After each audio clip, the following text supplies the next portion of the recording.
Hi, I'm Mandy Rees. I'm the founder of Mother for Life. I'm the creator of the School of Mother Circle Mastery. I've been working in the mum and baby arena for nearly 10 years now, and I'm an expert at holding space for women, particularly mums and babies. And I'm here to share a masterclass with you today about asking for help, about business success. Many women, me included, find it really, really difficult to ask for help.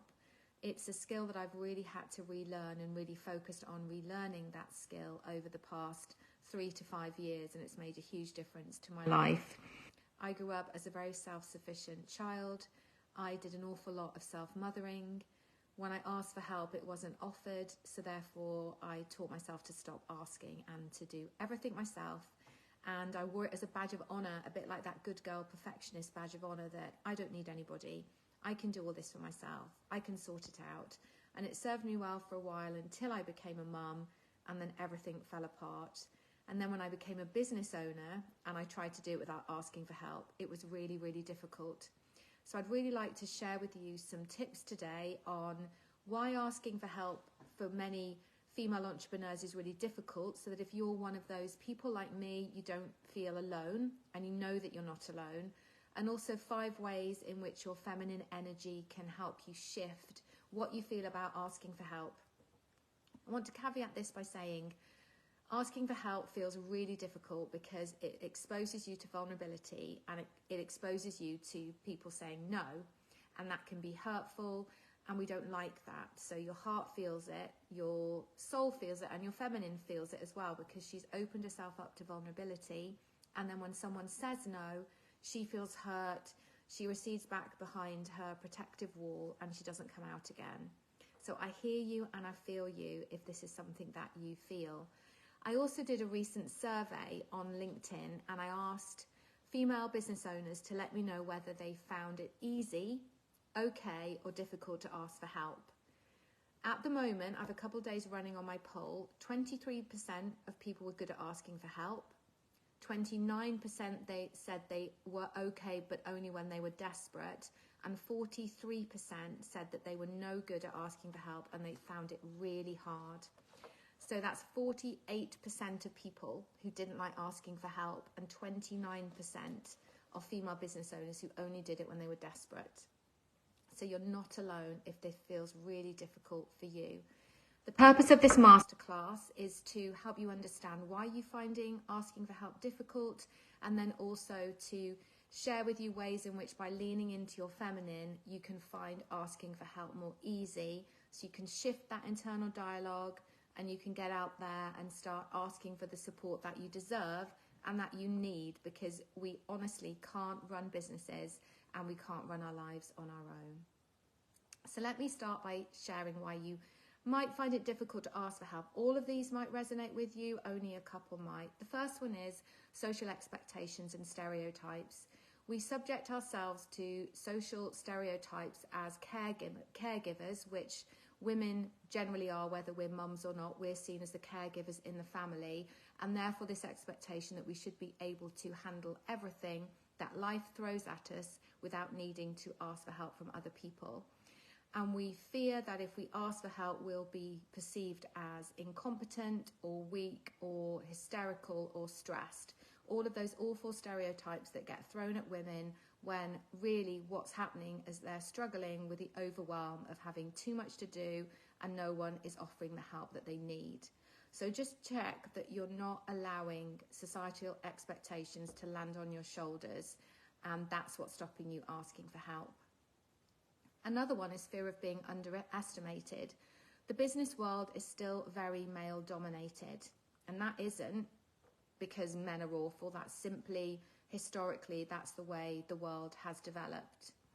And many women, me included when I was in the legal world, we fear asking for help will reinforce the notion that we're not as capable as our male counterparts at doing the same thing. We have a fear of being underestimated and not taken seriously in the business arena if we ask for help and if we question things.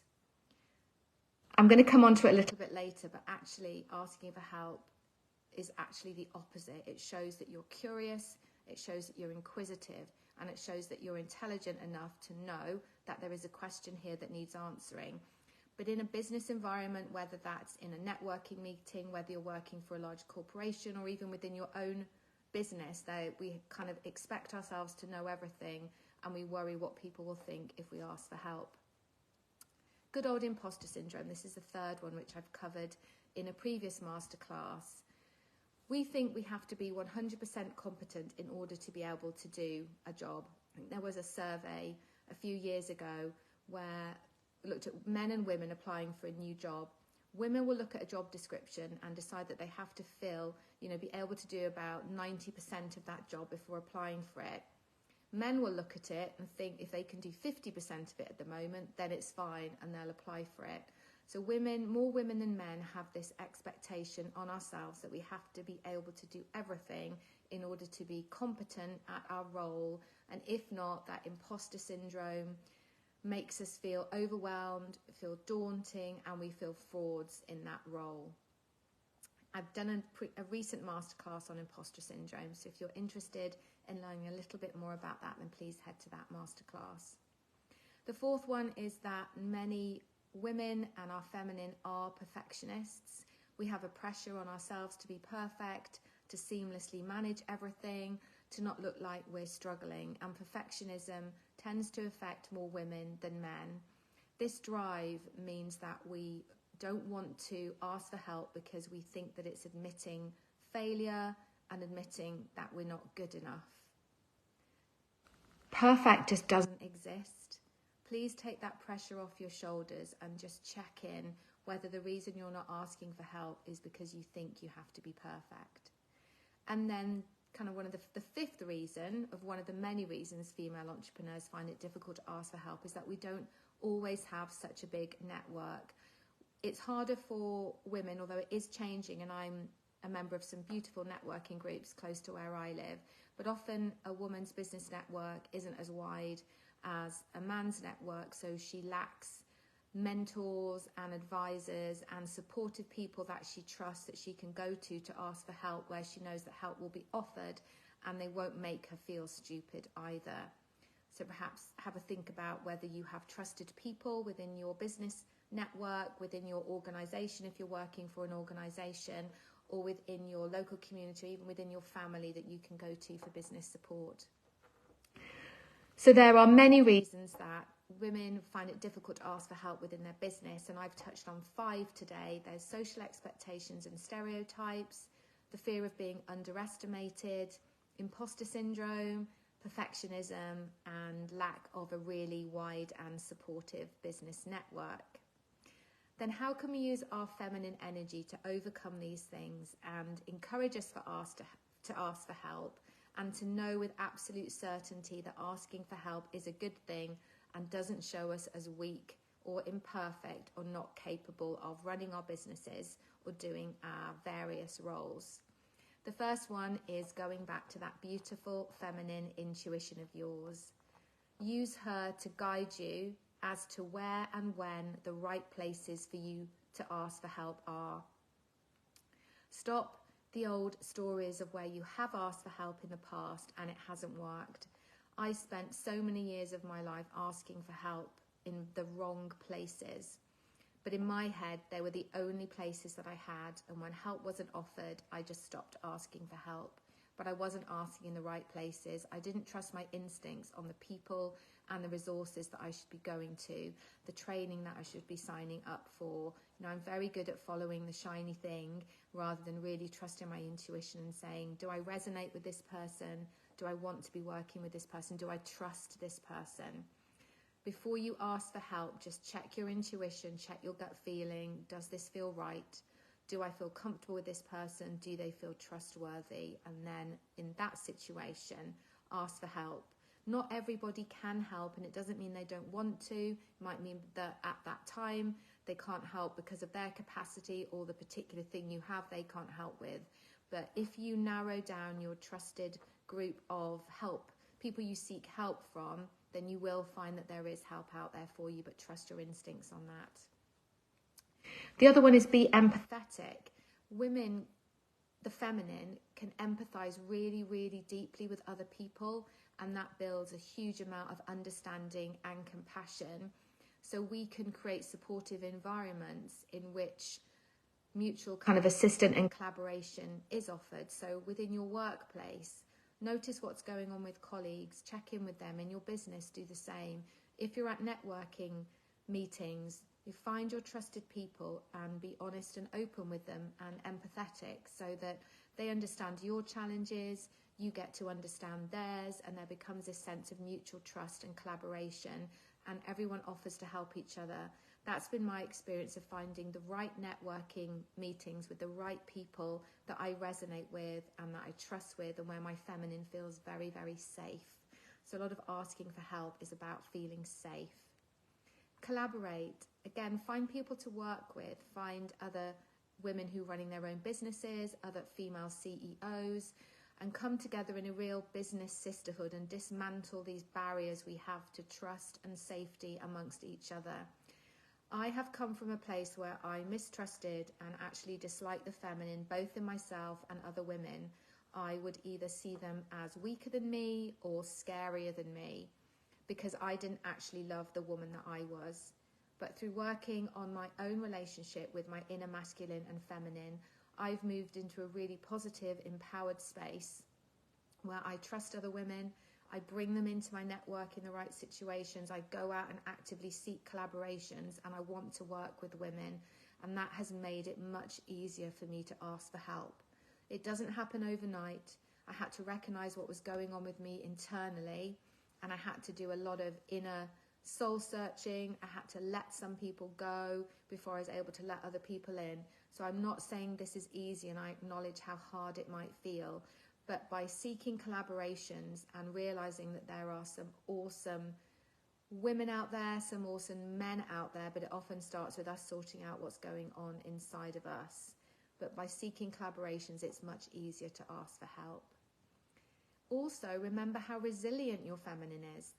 The capacity to recover from difficulties is a real hallmark of your feminine energy.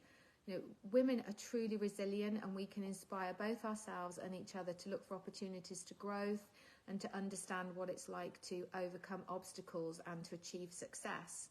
So if you have made mistakes, if you have made the wrong decisions, view those as kind of part of your upskilling, part of you learning everything you needed to get to where you are now, and not a sign of weakness, not a sign of incompetence or that you weren't good enough for the job at that time. You were learning the job.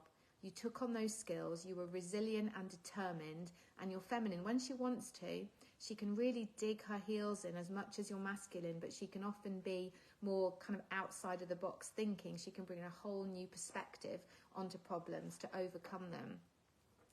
And call in help as well. You celebrate your resilience, celebrate those mistakes, but don't be afraid to ask for help so that you don't make them in the future. And the other way that your feminine can really help you with asking for help is that you are able to communicate authentically and to express vulnerability, which other people will feel, and other people will want to offer you help because they will know that it's genuinely needed. Feminine vulnerability is a beautiful gift that we all have, in men and women. I found as a woman that I created this very hard outer shell, and I was never taught that vulnerability was a positive and a strength, and it really is. By showing vulnerability, I'm able to be compassionate with other people, and other people find it easier to be compassionate with me. It also allows me to communicate honestly, openly, and authentically, and people feel that. People also get to know that I only ask for help when I really need it, because I am strategic. I call in my masculine. Strategy, problem solving, I call in my feminine, outside of the box, kind of bigger picture, problem solving as well. But when I do ask for help, I really need it. And if I start asking, then hopefully other women will start asking. And I'm showing my daughters that asking for help and being vulnerable is a real positive. So I hope that I'm creating a culture within my world and my family of openness and seeking support and help, not just in my business, but in my personal life as well. I don't want my daughters to struggle through life because they feel uncomfortable in asking for help. So I'm role modelling that, and I'm allowing my feminine to hold me safely whilst I step into vulnerability and openness. So running through those quickly, 5 ways in which leaning back into your feminine energy can help you to ask for help are: firstly, trust your intuition. Secondly, remember that you're empathetic and people will feel that. Thirdly, allow collaboration. You know, your feminine likes a hug from another woman. Let her be hugged as much as you need it. Remember how resilient you are. Yes, you may have made mistakes. Yes, you've got by it on your own, but you don't have to do it. There's one thing about resilience, and there's one thing literally digging a big hole for yourself, and please don't dig the big hole. And the 5th is authentically communicate. Allow yourself to be vulnerable. People will feel it, they'll understand it. And then kind of what I added on to that as well is think about the role model you're being to other women. Think about the role model you're being to any children you have, whether they're boys or girls. We don't want them to struggle. We don't want them to have emotional health and mental health issues because they feel that they have to do it all on their own because that's what they think we did. If we role model that asking for help is a positive and a strength, that's what they'll pick up on, and that's how they will live their lives. I hope this has been helpful. I hope it's been thought-provoking. I would love to know what resonates with you, where you sit on the asking for help scale. And I'm Mandy Rees. It's been lovely to share this space with you, and take great care. Bye.